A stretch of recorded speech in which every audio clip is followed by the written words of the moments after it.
Hello, welcome back to Dark Souls. You join me as I adjust my armrests. Alright, that's a little comfier. Alright, I'm going to go and smack stuff, because I'm hoping that playing some Dark Cloud is going to be an alleviating... Second. What's my situation? Where am I at? I'm hoping it's going to be an alleviating circumstance, because I'm actually not in a great mood. And I'm just hoping that whatever this is helps a little bit with that. Just cranky. I'm not a I don't always agree with social consensus.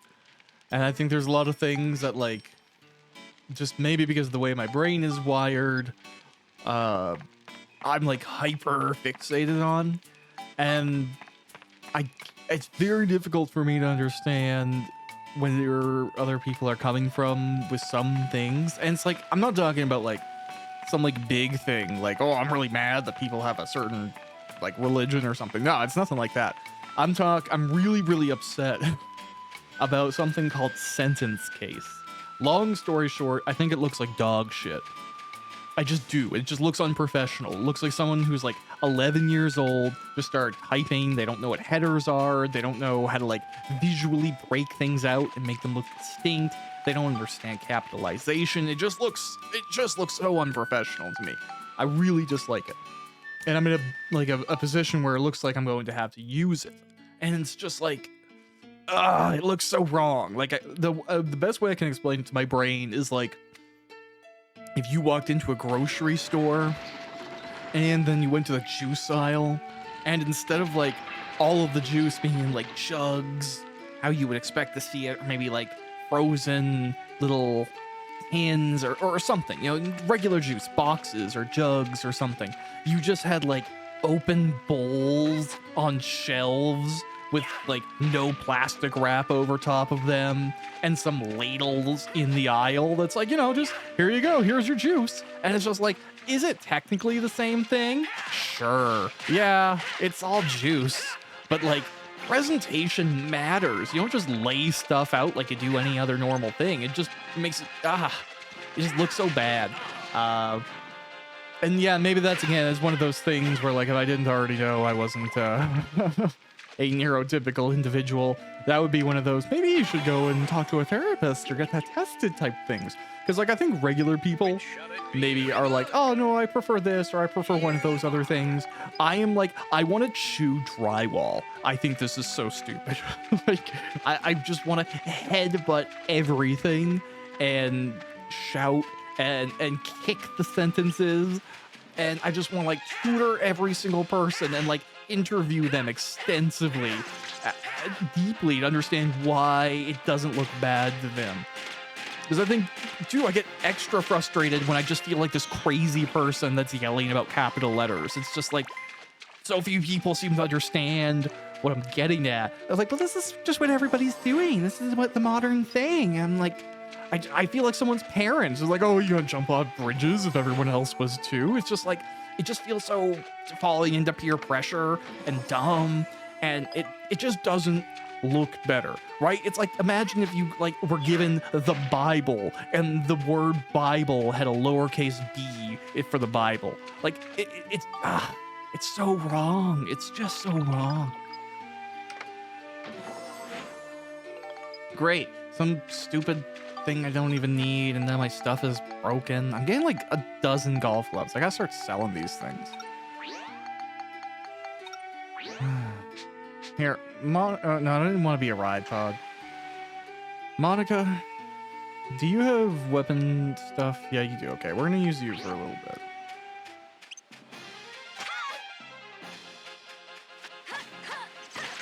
Oh, well.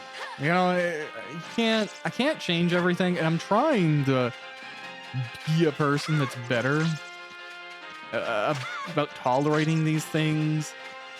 And it's just like, it's really, it is tough for me. I cannot deny the fact that when it comes to the world of like writing and how stuff should look, I spend so much time looking at words and reading and writing and editing, and it's so much of my world, right? Like, people say, you need 10,000 hours to master something, then like I've put in a few sets of 10,000 hours. I'm not trying to say, oh, I'm better than everyone else or anything like that. I'm just saying it's something I spend so much time doing that I wish that weighed heavier. And here's the thing, like, maybe it's a personality defect. I inherently reject peer pressure. It's really, really bad to recommend me something because I have such a pig-headed, like, whatever. I just, there's actually a name for it, but I can't recall right now.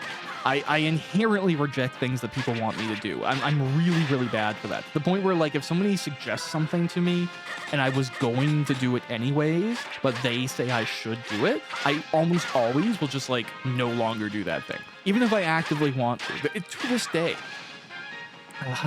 I had a buddy, and so I had already started watching the show Preacher, right? I liked the comics. I read the comics when they were coming out, and I was like, oh, okay, well, this is coming out. This is good. I'm going to watch this. I was watching it. I actively liked the show. I was enjoying it. I was enjoying the characters, the whole thing, all of that. I had a buddy who was also watching the show ask me about it. I hadn't seen like the latest episode or something. He asked me if I had seen it and told me I should see it, and I have literally not for years watched that show. I just stopped. I cannot explain why. My brain was just like, somebody else is telling you to do this? No, reject it. It can't be good anymore. So like, yeah, it's definitely not. It's a really like it's a stubborn response, but it's so baked into me that the idea of, again, bringing it back to what I'm talking about, the idea of just doing something because it's what everybody else does, or it's the modern consensus, like, I'm just so inherently opposed to that conceptually. It actively disgusts me, and it's really difficult to make myself do it. That's one of the issues, is like, I think, other people, I've talked about this before on this channel and blabbed about it. Other people obviously got lessons about how to be a human that I just didn't get, like what to go along with, who is important, what title means someone can't be questioned, and blah blah blah, all that stuff. Like, I just didn't get those lessons, and now I think I'm just past the point, right? Like, they don't stick, and I don't get them. So, yeah, it definitely doesn't help with a lot of the things. Even if I recognize, it would be better to maybe be more pliable, if that's the word we want to use. I'm generally not. Something has to be like proven to me, or I have to be like discover it or enjoy it on my own terms and brought to it. Because yeah, I'm very much the peer pressure, even just something being popular, usually turns me off. And it's such a weird thing because I recognize other people don't have this. Like, I am embarrassed to acknowledge something that is popular in public. Not because I think someone's going to judge me, because I am judging myself. Because I have no intention of being seen or observed or being the type of person that kind of just does that NPC crap. Like, even to the point where, like, it's so dumb. It doesn't even matter, right? Like, when I analyze it intellectually, I recognize that it's all just semantics and nonsense. But like, if I go into, like, say, I was in an indie guitar store the other day, like a really local place, and the person I was with had mentioned that I had gone and we had previously shopped at like a popular music store. And intellectually examining that, obviously, if you've been to music at any point in time, you've probably gone to the big name brands, you've been to those places, you've shopped there once or twice. Maybe that was your default go because they had the ability to have the best prices or whatever, right?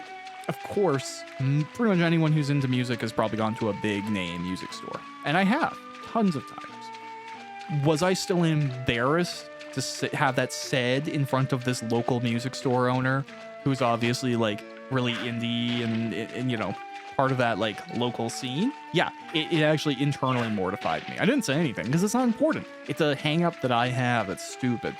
But it just like peeves me out down to the bone.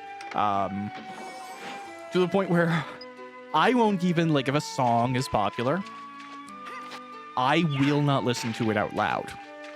If I want to go, oh, this is what everyone's listening to, I might as well hear it once to maybe know or whatever. I refuse to have it heard by other people that I'm listening to it, and I would probably, like, dismiss or, like, redirect the question if asked about it. It just, like, it's so insanely repulsive to me to even be positive about popular things. Like, if something's popular, I think it really has to earn it. I have to challenge it. And yeah, it's typically not my thing. But that's weird. Right? Like, I have the self-awareness to go, like, I am just being annoying. And I can only do so much about that. Like, I can't change how my brain works. It's pretty well set how it is. But yeah, I have, like, to me, and maybe this is, maybe from the outside perspective, it's just like another brand of peer pressure. It's some sort of embarrassment. I don't know how people are going to perceive it, that type of thing. But to me, it's like it's a degree of, like, internal integrity is the best way I can explain it. Is like, I'm just, yeah, appalled by taking something for granted or just doing it because other people do it. And I guess as well, like, I've always kind of, whether I want to or not, like, it's actually really annoying. I've tried really earnestly to, like, adopt a constantly positive attitude sometimes. And I can keep it up once in a while, but I feel like it just lasts, like, it lasts in 15, 20-minute bursts. And anything past that, like, short timer of doing it, like, my internal crankiness and need to not just do what we're doing and challenge dogma and all that stuff, like, it just, it can't be contained for very long. And I make peace with that being my reality. I don't want it to, because I have been in the middle of talking with folks or saying something, and, like, I've gone into, like, you know, meetings or something, and at the start of the meeting, I'm actively like, all right, Josh, just shut up. Just shut the fuck up. Do not say words. Don't argue. Don't give your opinion. It's going to be stupid. Just sit here and shut up. And then I can and do for, like, yeah, about 15, 20 minutes. And then, like, if things keep on going on, or if I keep on getting asked questions, like, my personality just can't help but seep out and be like, oh, we're just doing that because everybody else does it. Or, oh, this doesn't actually make any sense. Who wants this? This is just how marketing thinks people live. Like, it's like, I'm just like, ugh. I called the role of being, like, a community manager similar to being a missionary, because I'm just so, like, I'm not very, like, corporate, I guess, in that sense, that, like, when somebody, like, works for a company and they're in that role of, like, trying to schmooze you or be helpful, to me it does feel like a missionary, because you're just there to smile and convert people. Or, you know, more accurately, if you've ever watched the show Community, there's a process of, like, corpo-humanization. And at one point, like, actual human signs over their identity and becomes a person who represents the company of Subway and in essence is Subway. And he's like a normal guy, but he'll be like, oh man, you want to come have lunch with me? We can go have the new turkey melt at Subway. Eat fresh. And it's like, he's a human marketing entity, right? He's someone who signed himself over to this absolute degradation of capitalism that's just purchasing humanity and experimenting with it. And that's just like how a lot of that stuff feels to me. It's just like that anyone buys into it. It just, I don't know, it's so manipulative to me. It's like, hey, you want to get into my van? I have candy. And people are like, oh my God, is that candy real? Absolutely. I will just jump right in. It's like, The guy wants you in the van for a reason, man. He doesn't just want to give you candy. He's not out here just to give candy out. And everyone's just like, nah, man, it's totally normal for people to drive around in vans and give everyone candy. That's just what vans are for. That's what candy's for. And it's just like, bro, please. This is not how reality works. So cranky. So cranky. And again, it makes me feel like a weirdo because I'm like, is this how reality works? Am I just like the really weird one? Because here's the thing, I love medical journals and studies and stuff like that. And it is effectively verifiable truth that people who are neurodivergent don't have advertising and marketing and stuff work on them.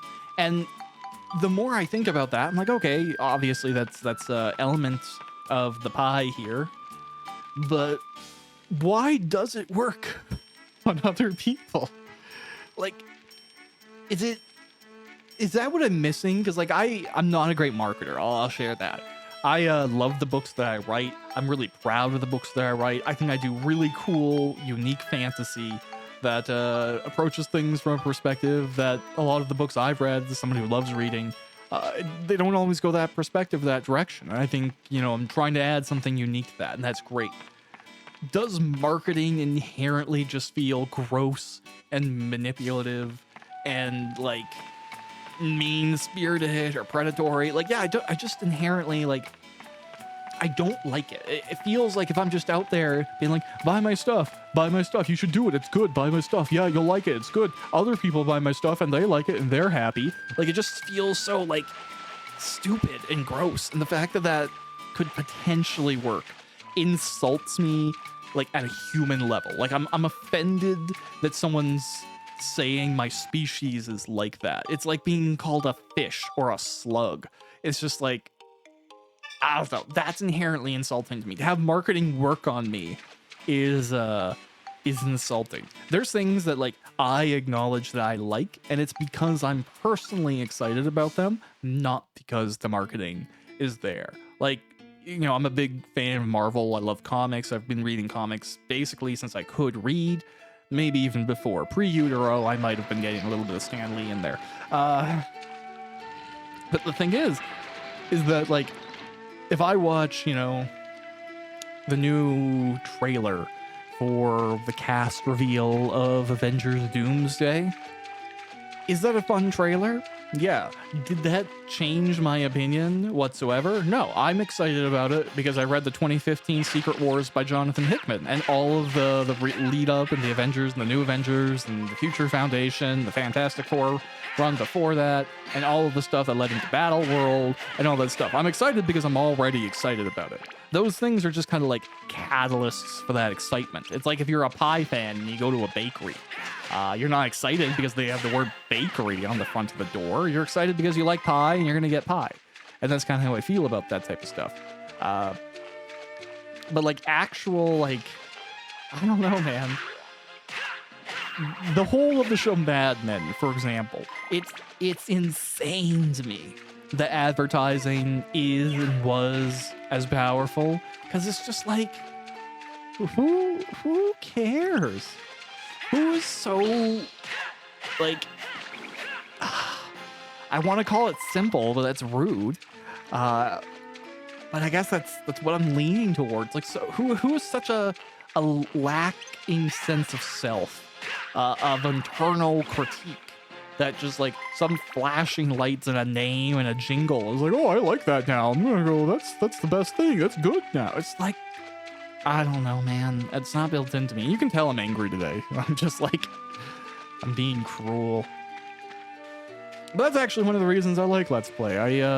I've tried to stick to journaling before, and it's not actually for me. I don't know. I like writing to be evocative, adventurous, to be more applied, I guess. This feels like the format to complain. I don't even know if people like it a Let's Play video, honestly. The general consensus of what's popular in that scene baffles me as well. Because, like, back in the day, I like started watching folks like Lord Vega, Proton John, and face cams, like, get out of here, you know? Like, I have a face, if you believe that. Maybe you don't. But I don't see what the heck or how the heck it's more important than a menu or the screen or the graphics. Like, again, there's one of those things that, like, human reactions don't do very much for me. So if somebody has, like, a face cam, I will not watch your video. Sorry. Nah, I don't want to see that. I want to see the screen. I like somebody who has a personality and talks about the things they're passionate about or frustrated with. Sometimes, like, I'm not actually into folks who are too focused on the actual content of the game.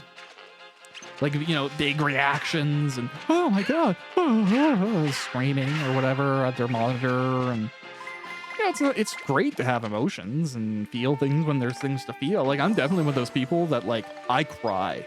I have no shame about that. If I'm sad about something, I cry. I think that's a healthy and good practice. Not to hide it, not to feel ashamed about it, just to, like, be in touch with those emotions. But do I think all video game moments kind of earn that? Nah. Is every jump scare supposed to make me pretend that I've just suddenly had diarrhea on a public street and there's no washrooms anywhere nearby? Oh, I'm gonna die. Oh well, that's fine.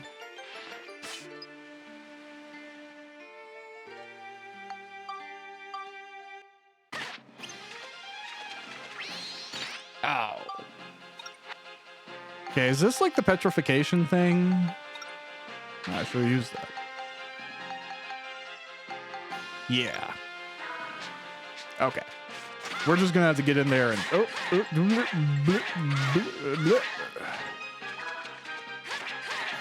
Alright. Do not want to die.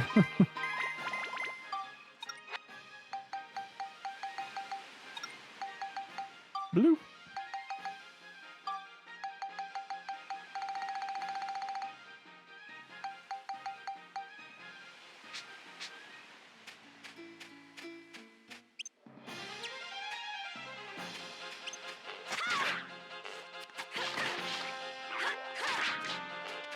Alright, I'm going to, do I have the thing that I need to get out of here already, or no? I do. Okay, I'm not gonna go for total completion this time. I know I tend to. I think I need to, take a chill pill and do a little leveling or something like that. Because maybe it's just my weapon sucks, but, alright, I'm not going to risk dying and having to do it again. So I'm going to leave. I have the stone, and then I'll come back. Because I did pretty okay with that fight against, what's-his-face? Guy with the cool jacket. But...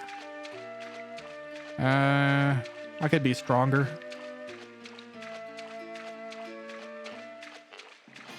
I mean, I can get the geostone, though. That's... positive and smart. Ah. Black. Blah, blah, blah, blah, blah, blah.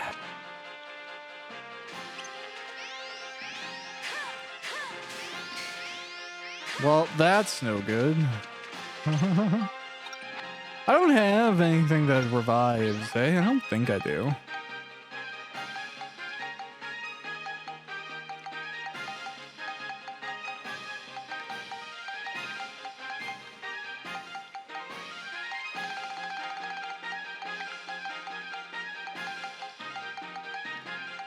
Yeah.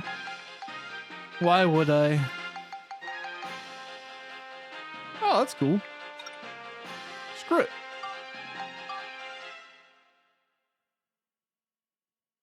Yeah, why not? Let's use that.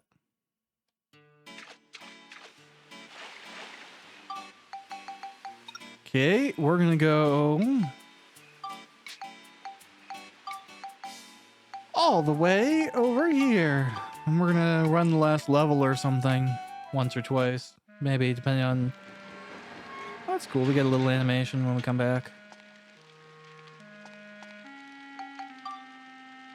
Oh, I hit the wrong thing. Great. All right. Now we'll go to Bounds Valley or Starlight Canyon properly. Oh yeah, this is the end, eh? Okay.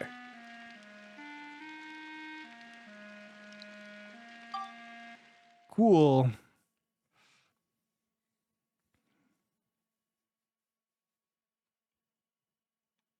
Oh, it's all black. Okay, we're okay. Just took a moment to find itself, that's all.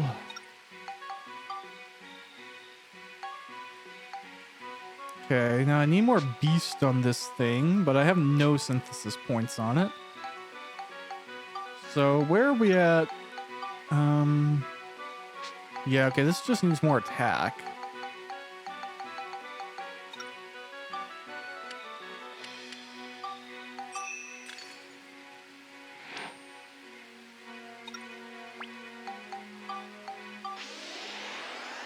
Is that going to be enough for whatever we need? I'll just do like one upgrade for both of them each. Okay. And where is this thing at? It just needs more beast. Okay.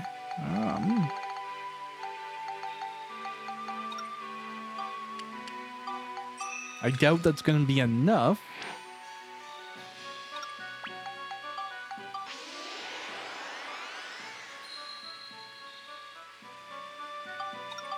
Yeah, probably not. Okay, that's fine.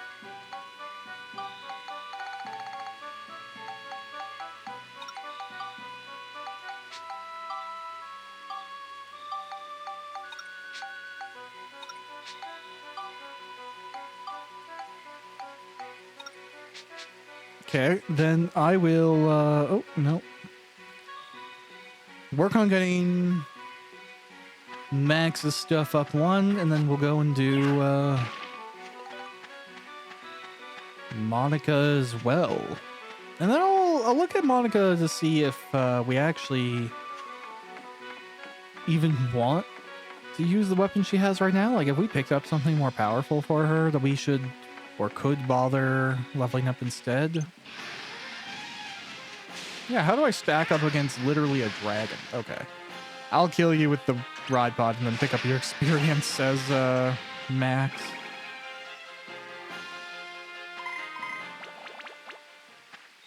Maybe the way I should just do it in the other level. Ah, well, we'll do this now. We're committed. At least this one time. Kind of getting to blab a little bit. I do feel less cranky. Maybe I just need to rant for a little bit. But that is how it goes sometimes.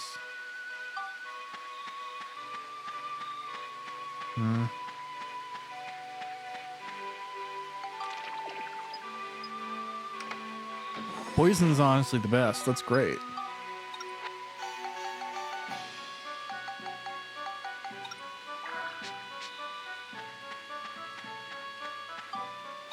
Also as well, did I have, like, are these, No, okay.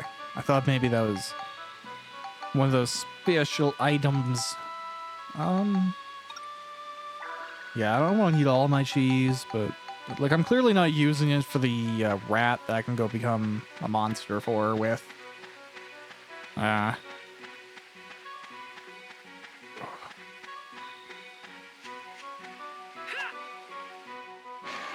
Oh, good.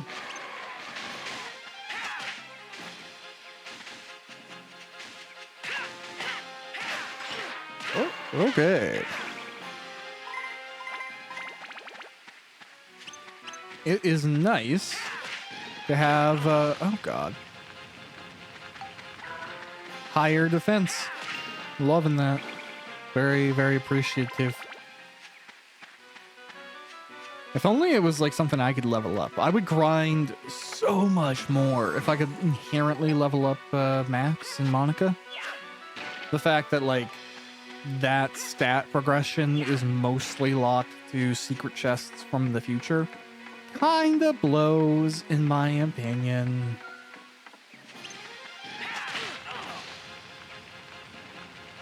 Again, even if I get it, it's just like, eh. What's more fun?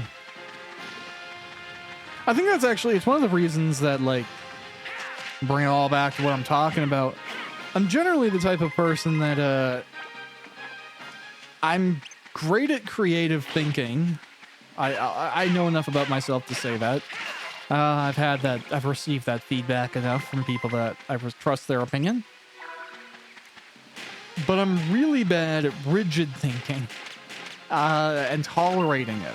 So, like, I think if you grow up with more respect for authority and systems and all that stuff, like, if it's real to you, maybe you misinterpret where I'm coming from. And I'll give an example. Like, if I'm saying we need to review this, or we need to have a discussion about this, someone who is really used to, like, following rules might go, oh, well, look, we have this, and this is, you know, something that is like a guideline or something like that. And I'm like, to them, that's like the end of the discussion. Oh, there's no need to discuss it. It's already right here. But if you're someone who's used to challenging things, you just go, yes, that is the thing that I want to discuss. The rule that you're pointing at is my problem. And, yeah, it's just funny to me that, you know, folks obviously come from different backgrounds and have different approaches towards respecting those systems. And at the end of the day, yeah, is my, you know, punkish attitude the best? Do I get amazing results because I challenge things and push them to be as ideal or optimal as they can be and don't accept crap excuses for stuff? Also, yes, I would say I have a pretty high standard on anyone who's, like, had to deal with me, especially if you have had to be on the other side of a debate with me. You can recognize that I can be unflinchingly and just absolutely annoying. Because I'm so rigid in the way that I think about stuff like that. I'm open to debate. Like, I love being wrong. I always try and clarify that. Like, I don't have this ego where I'm unchallengeable and I'm always correct. But I will not accept crap answers. And, like, if the end of someone's argument is, well, because, good luck making that respectable. Like, maybe that's something different, too, that a lot of people, they approach things in a different way. And maybe this sounds rude. I don't default to respecting anyone at all. I don't. All respect is earned for me. So I think maybe other people start in a different position. But, yeah. No default high respect for me. And respect is really difficult to earn, too. It's an interesting thing. I was talking about this person today. It was from years and years ago, and there's a situation where I pushed back against how someone acted. And it ultimately ended up with me, like, moving away from that situation and that group and that person. And at the, like, near the end of it, they had expressed through people that they thought I was their friend. And it blew my mind because I had, like, barely concealed my disdain for them for, like, 3 or 4 years. And it was so interesting to me that somebody who had, like, I just entirely disliked and was constantly, like, trying to get away from and not have to deal with or bypass, was like, I thought we were really good friends. I was so surprised when they spoke out against me. And, yeah, it's just because, like, I think they thought me, like, tolerating them, because I don't really want to fight. It's not important that I dislike someone or disagree with them. I can work together with anyone, and I will. But if I'm asked, what do you think of X, or what do you think of this person? Do you respect this person? I'll be honest.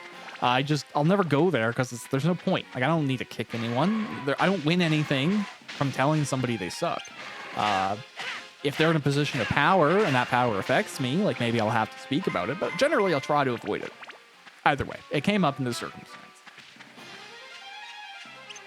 But, yeah, it definitely is, it was odd to learn they were mystified.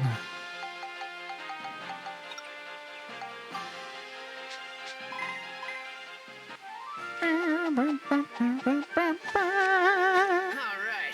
that takes care of you guys.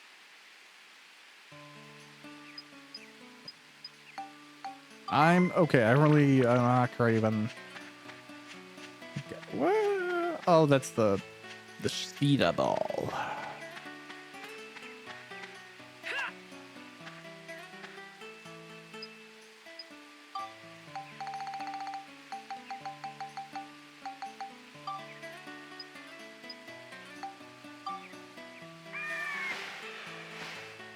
But yeah, I can be polite and not have any respect for someone at all. And I guess that's less typical, or other folks are a little bit more like, yeah, I can chill with someone. There's tons of people who like, you know, that I've spent time with or been around for a while, and I just have like no respect for them whatsoever. I could be perfectly nice and polite and hang out and do all that stuff. But like if push came to shove, or like they asked for like review or something, I'd be like, oh, I think the entirety of your life and all your choices are stupid. You know, like it's just not my place to inherently crap on anyone. I used to do that, and it's something I'm embarrassed about. I've made people I care about cry. I've been overly judgmental. I've been rude. I've been self-possessed with a degree of righteousness. And those aren't great things. I try and acknowledge them and not repeat those things. But yeah, I've had issues where my high internal standard and that integrity I've talked about before leaks over, and it's not great. And it's one of those things too, like it's very important for me to respect myself.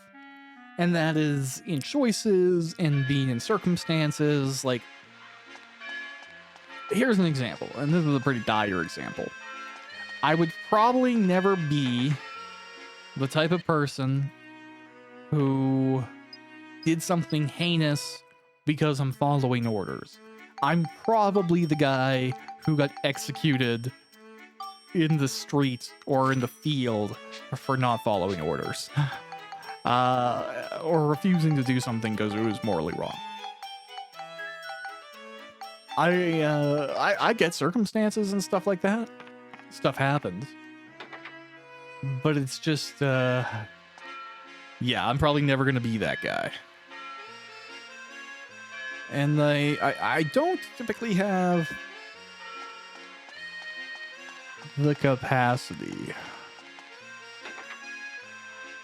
Sorry, I got a text and got a little derailed there. Some package is coming.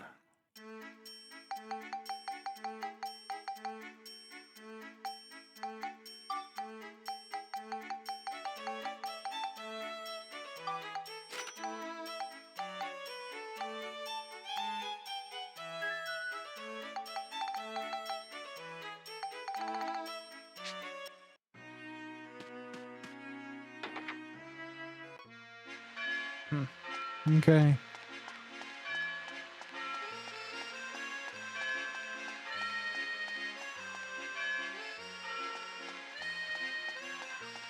Yeah. Now, I mean, I think there's benefits and negatives to a high sense of like internal integrity, or a need to like respect yourself and the choices you're making. Because it does, I think, ultimately, I hope, garner the respect of other people. Because you build a reputation for standing by your word and your ground. I again, as I've tried to say, I tether that with being open to new information and challenging what I know and believe in. But I think, yeah, if I do believe in something, or if I stand by something, or I think something is wrong, it's very difficult for me to not be rigid about that. And it gets me in trouble all the time. Because I guess I'm just some, like, annoying dude who disagrees with everyone and stuff because it just seems to be like that's been my entire life, right? Like I've ended up unintentionally in a world of counterculture stuff because it just happened to be that's where I fit.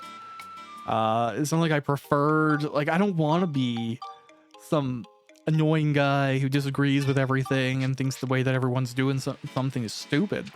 I really honestly, if I could cut it out, smoke it out, bash it out of my head by, you know, colliding with a wall, I would. I really genuinely would. It's not, it doesn't work. I can't undo that. And I've made peace with that. Again, like I want that to be gone in the same way that like I wish I wasn't depressed. Does wishing that mean I'm not going to address the reality and acknowledge the way that things are and deal with that point blank? No, of course. Like I'm gonna deal with the realities of that. Do I intellectually wish that like I didn't have to be somebody who like had depression or anxiety? Yeah, of course. That's just like that would be better. But I'm also going to address and make peace with the reality of the situation. But yeah, I'll tell you, life would be easier if I just didn't mind as much stuff. If it didn't feel like nails on a chalkboard against my soul. And there's always the frustration when other people aren't that way, right? Like the internal questioning or cruelness. Poison wrench.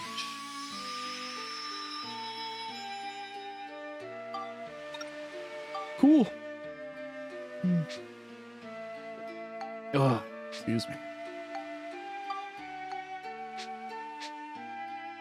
Okay, we'll do Monica now. And then maybe we'll go and do some ranged weapons. I don't have to constantly make progress. You know, whatever. This is progress of a different kind. But yeah, she is like way too weak right now. It actually kind of sucks. I mean, it's funny because I'm pretty sure Monica's stronger than Max. Like, fundamentally, right? But not always the most bleh. Yo. Oh yeah, that's not gonna work.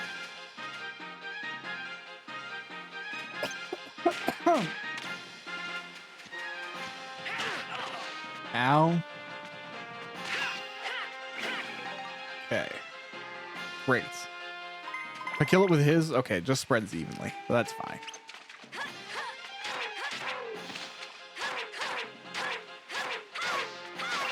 Yeah, she really needs to upgrade on her sword. Oh, right. I was going to look.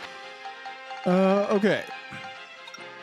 This thing is like 47 attack.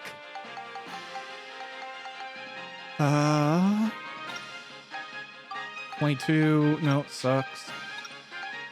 31. Okay, nah. 32. Okay, so what I'm using is still the strongest Monaco weapon.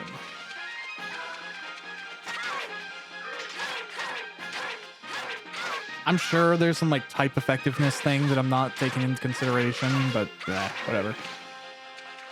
It'll be all right. I'm sure the sword will still cut.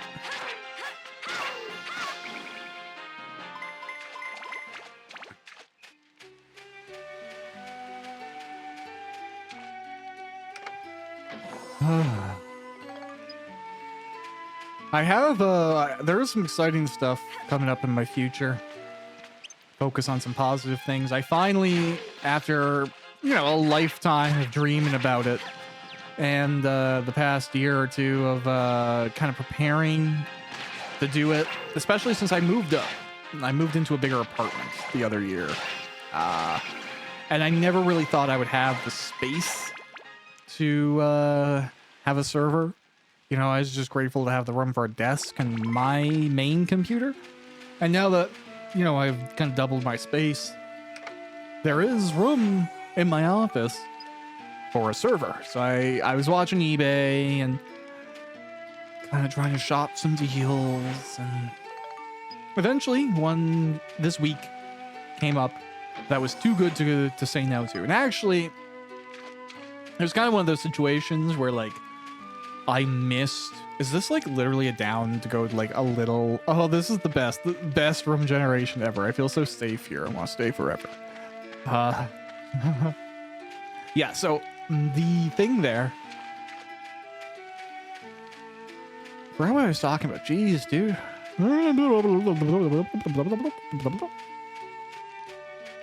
Oh yes. So the server that came up, the deal was really, really good.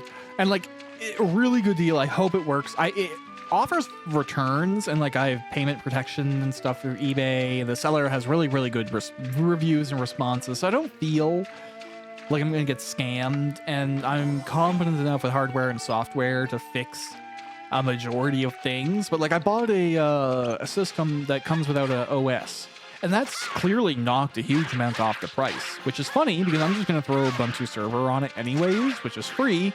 And I don't like, it doesn't matter to me that there's no OS. It's great. Saves me having to take off Windows and putting on Ubuntu. So great. But it's also, I got such a deal that I'm really pleased with is I got a CPU that when I was looking around here in Canada, right, the price new of the CPU is still about $500, $550, like if you're buying the CPU new. And it's nothing crazy.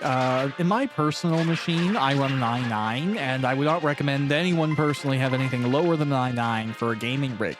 i7, maybe. But for a server, it's just not as important. You're looking more at single core performance, and there's different values that are important.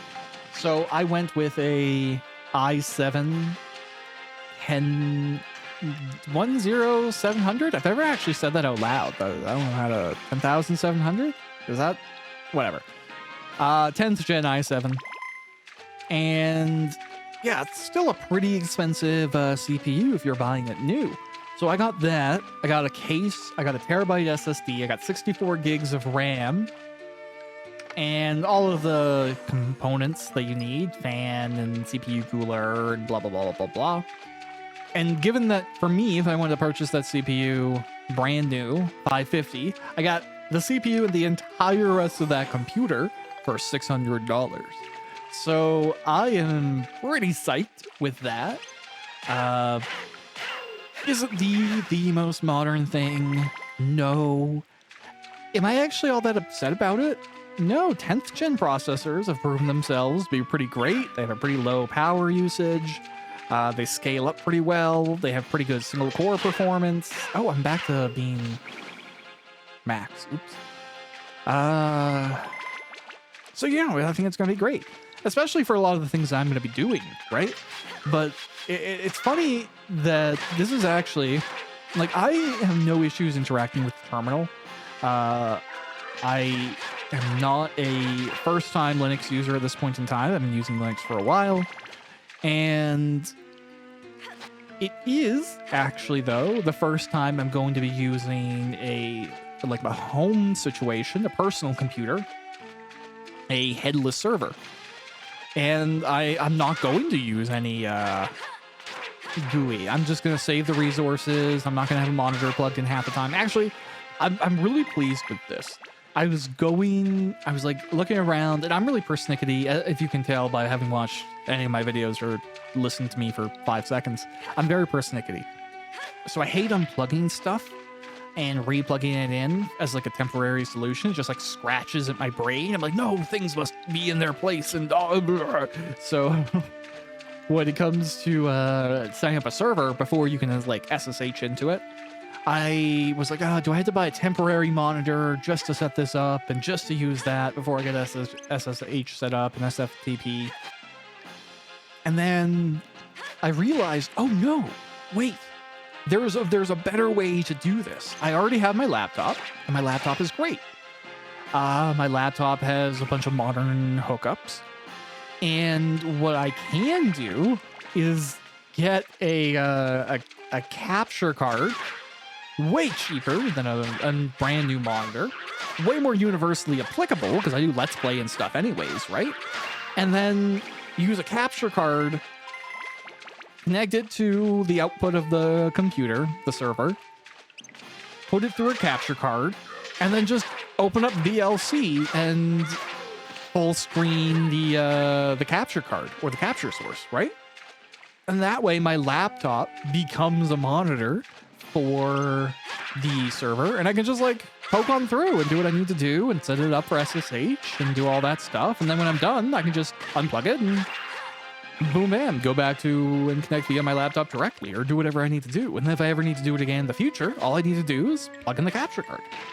And I'm super pleased with that as a solution, because I was making peace with having to spend, like $150 on the new monitor and some stupid display port to mini HDMI cable and blah, blah, blah, stupid annoying stuff. And now I just like, boom, capture card, 30 something bucks from a brand I trust, U Green, done, problem solved.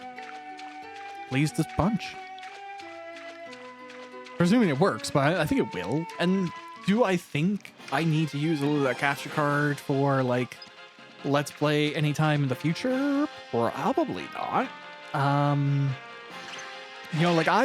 love Nintendo games to the point where I have the Legend of Zelda, the Ocarina of Time. I have the Spiritual Stones you collect as a kid, and the medallions you collect as an adult. It's a half sleeve tattoo I have on my arm. I have a piece of heart from the Twilight Princess on the back of my neck. I have, Nintendo games. I have a bomb-omb on my middle finger and a invincibility star from Mario on the finger next to it. I have like health and mana potions from Diablo as well. Like I have a bunch of video game tattoos. So those games are great, but Nintendo is especially litigious.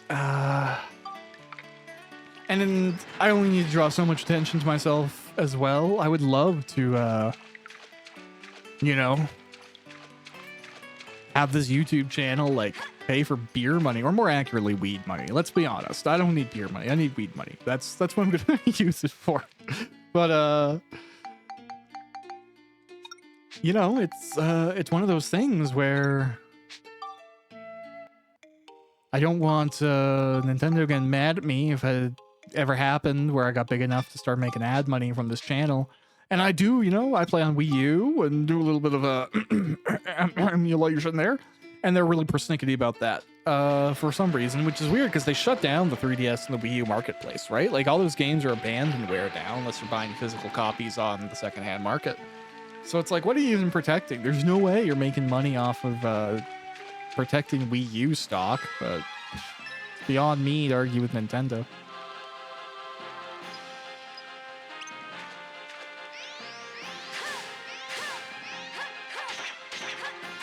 So yeah, like, would it be fun to do Breath of the Wild, Tears of the Kingdom, or something? I like playing those games.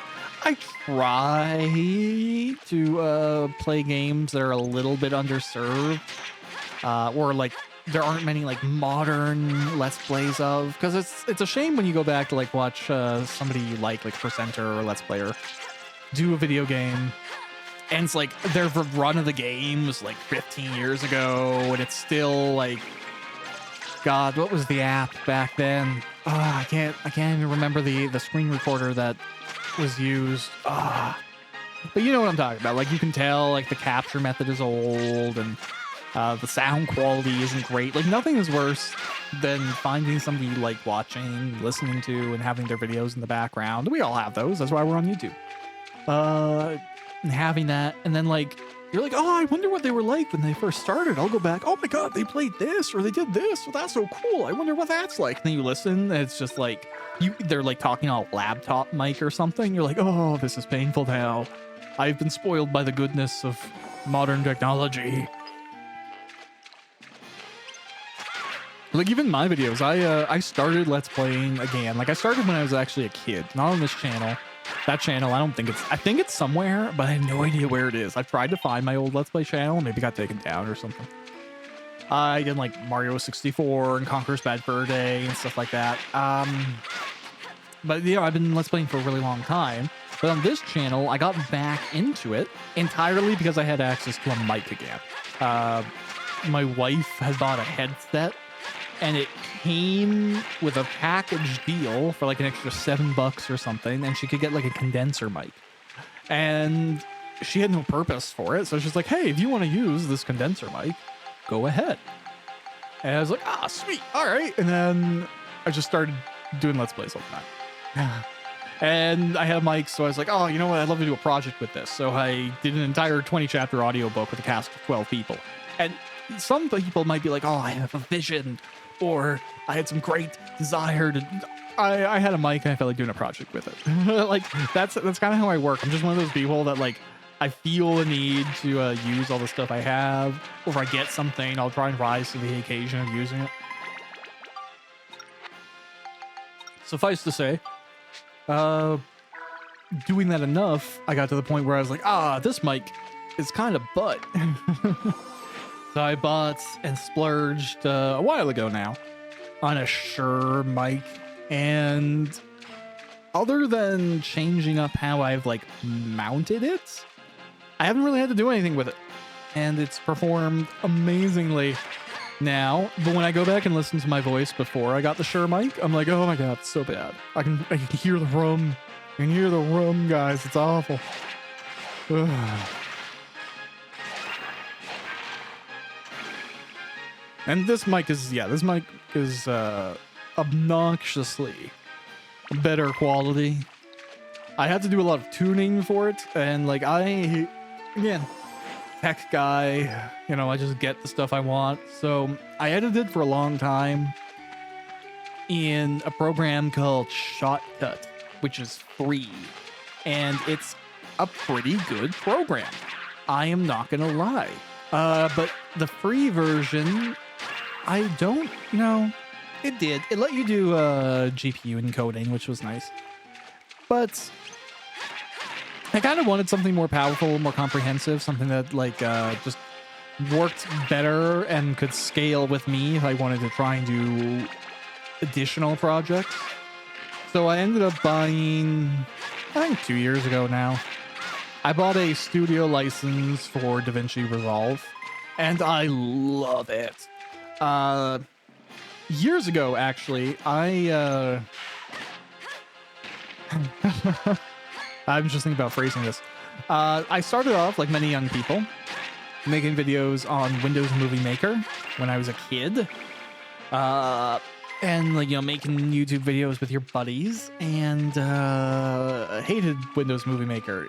It just wasn't that great after a time, right? So I, very early on, happened to be walking down a path when a truck collapsed, careened into the road, and as the driver fell to his death, he exclaimed, I have legal and proprietary access to all the things in this truck, and if anything follows out, you're perfectly okay with taking it home and owning it forever and sharing it with your friends. And this is a solemn vow, as heard and witnessed by God and Jesus Christ himself. And then, unfortunately, the truck driver died. It's horrible. I didn't expect it, right? And he falls and dies, and the whole truck just explodes. And the only thing that's left is a perfect copy of Sony Vegas Pro 11, and it's just there in the box with the CD keys and everything like that, and crazy, right? So I ended up with a copy of Sony whatever I just said. I forgot the name already. I was hit by that truck, clearly, so it's, if anyone was upset, I have legal recourse too. But besides the point, so I got into premium video editing software really, really early on. And I cannot express how useful that was when I eventually got to the point where I had a career in technology and I was starting to like do project work to like earn promotions and stuff like that. Being able to do video editing and understanding that actually was one of my first big projects in tech. Was converting a bunch of conference material to digestible videos for clients.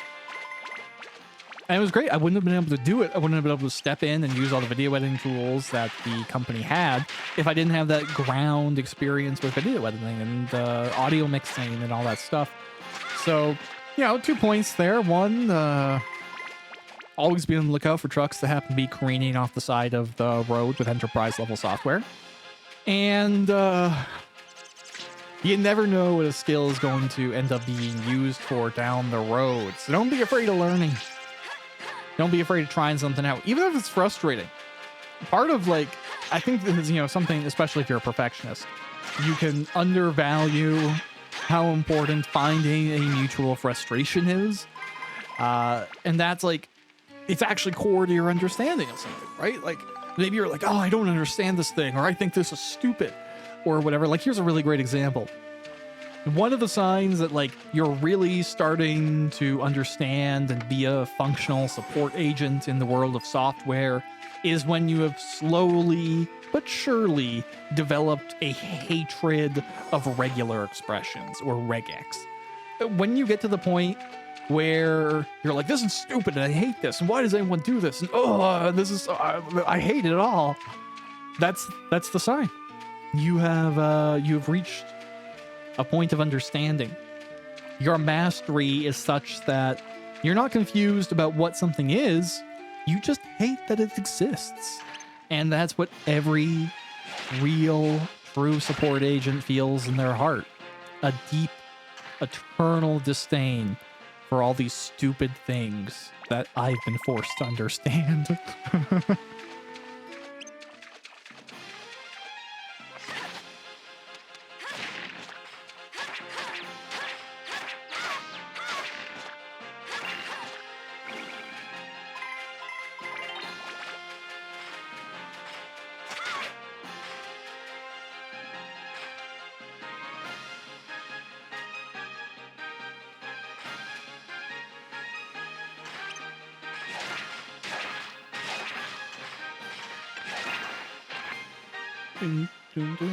Okay.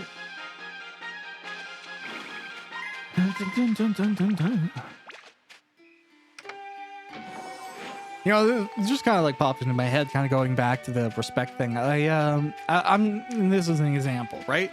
I think it's even tougher to respect somebody when they have they're trying to have opinions on something that they can't do themselves.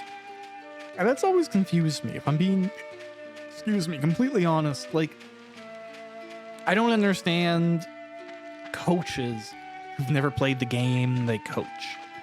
I don't understand people in a leadership position that couldn't do the thing they're leading people to do. And I've never understood why people see value in these sorts of arrangements. But one of the examples is, like I've mentioned, I'm covered in tattoos. I have my hands, neck, chest. I've always wanted to do more of my neck and just put like a giant fucking dragon eyeball right on my throat. Maybe someday I will, when my resume is beyond challenge. But there's times where, like, you know, people will like start talking about tattoos or piercings and they have none, and it's just like, shut all the way up. You don't know what you're talking about. It blows my mind. But again, some folks are confidently wrong. Internally I have to challenge everything and like try and question it 15 times, or I'll add a prefix to my statements and qualifiers and stuff like that. And some people will just be like, blah, blah, blah, blah, blah, blah, blah, blah. I saw half of an article and was half drunk when I opened up Reddit. I'm going to repeat something as truth forever. And it's just mind blowing, man. I think it confuses people sometimes too. Cause obviously I come across, strict, but as I've clarified, I do love being proven wrong. I love new information. I like getting the best result. And I think sometimes like folks perceive the authority that I'm speaking with as me myself deeming something as beyond challenge, and it's just how I talk. I like someone to be like, well, I don't know if that's the case, or I kind of disagree with that, and I'll just be like, yeah, I totally agree with you, even though it sounds like I'm cranky. It's just how I am. It's just my passion. It's the way I have those discussions.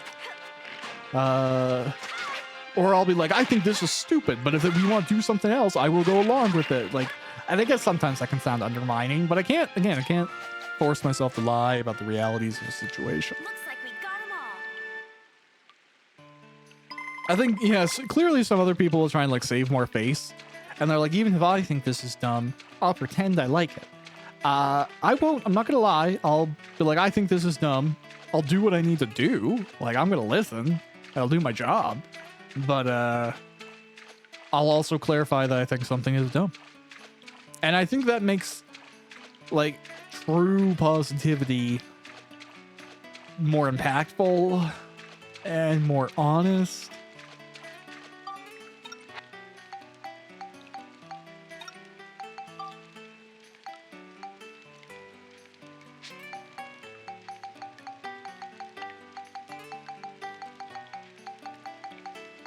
Okay, let's spectrumize these. Get in there. Get in there, sir. Just go right on ahead. Little chopper. You feeling better now?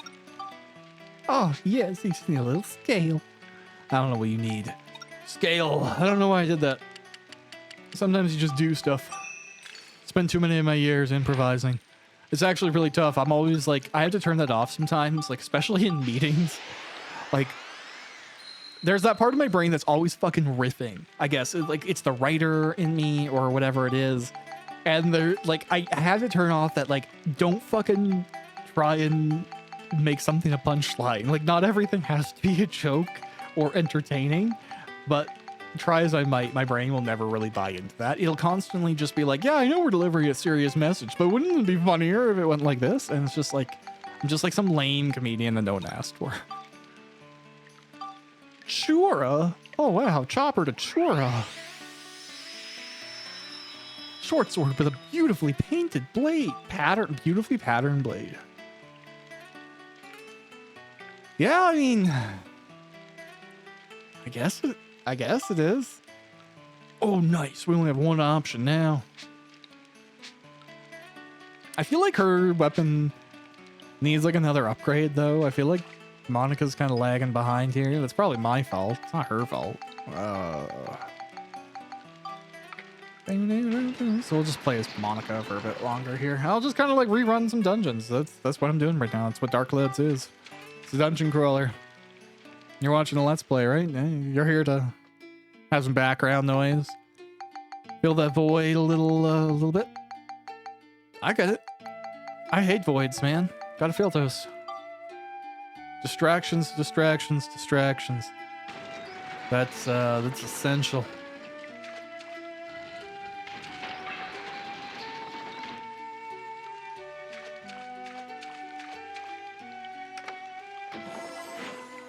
Oh yeah. Okay.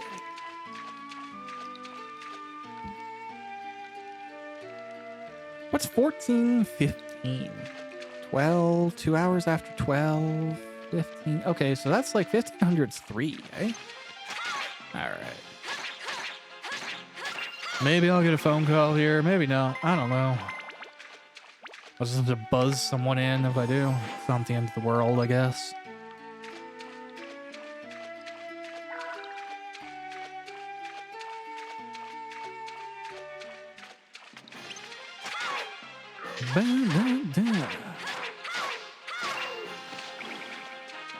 Did my... No. For some reason, it almost felt like my attack pattern kind of changed, but I think it's just the length of the weapons kind of making the pattern look like it's different. The flow is slightly different. Hey, Captain, I did not give you an opportunity to fight me. Please die. Okay, I'm gaining. That guy, Captain's. These guys are, they're what it's about. Give me that experience. Let me level up already. Oh my gosh. Yes. Beautiful. Delicious.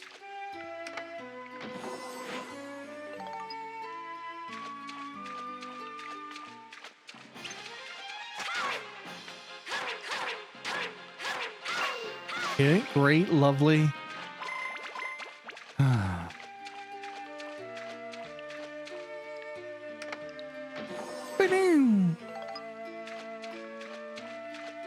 Oh, let's test my luck.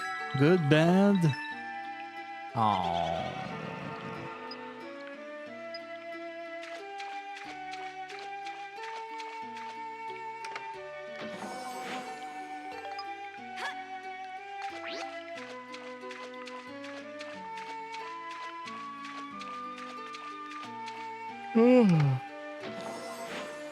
Hey, nice. I want some of those.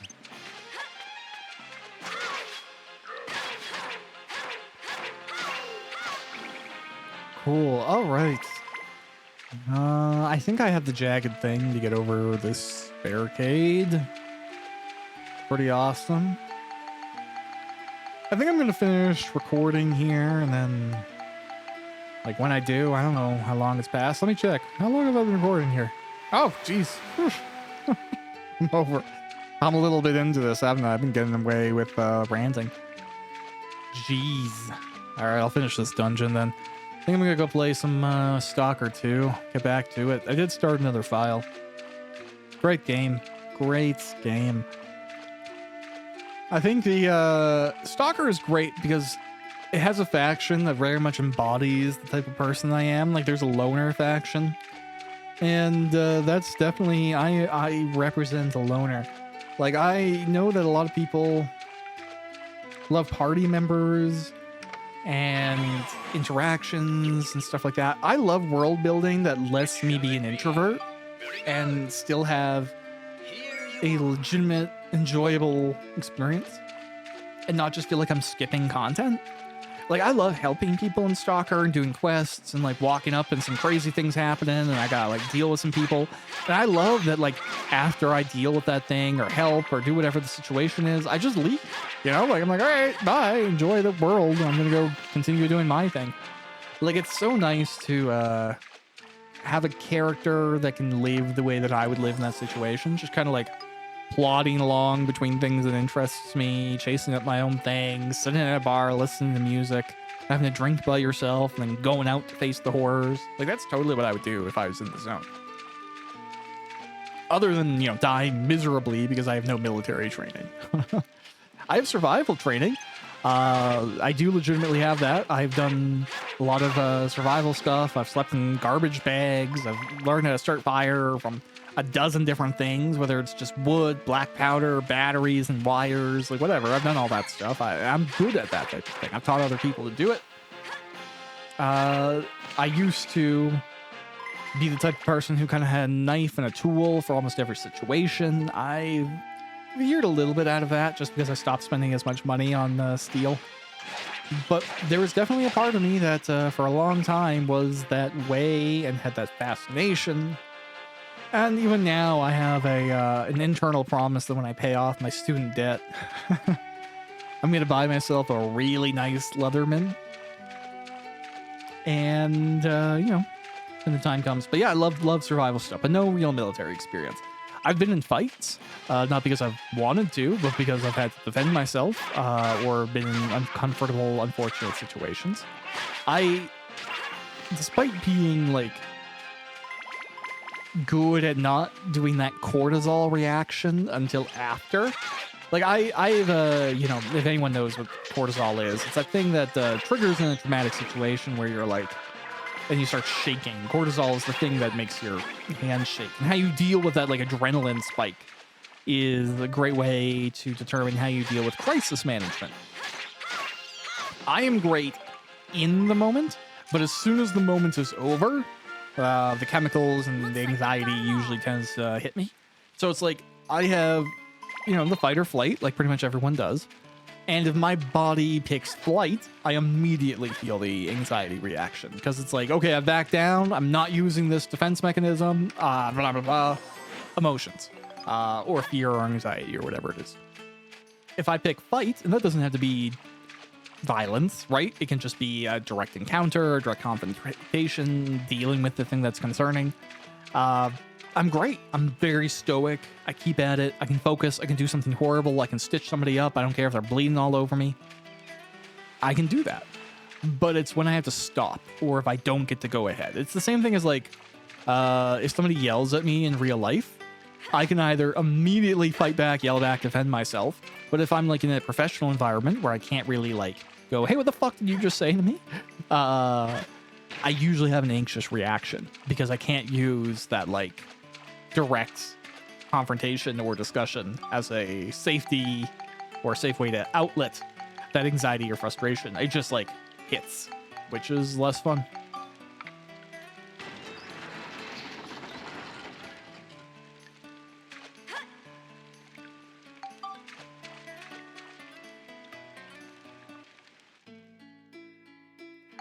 Oh, well, look, I got back to exactly where I am, but I'm a little bit stronger, and I've upgraded both of Max and Monica's weapons, and maybe we're ready for at least a little bit more direct dungeon crawling next time around. So, thanks for watching and listening to me blab.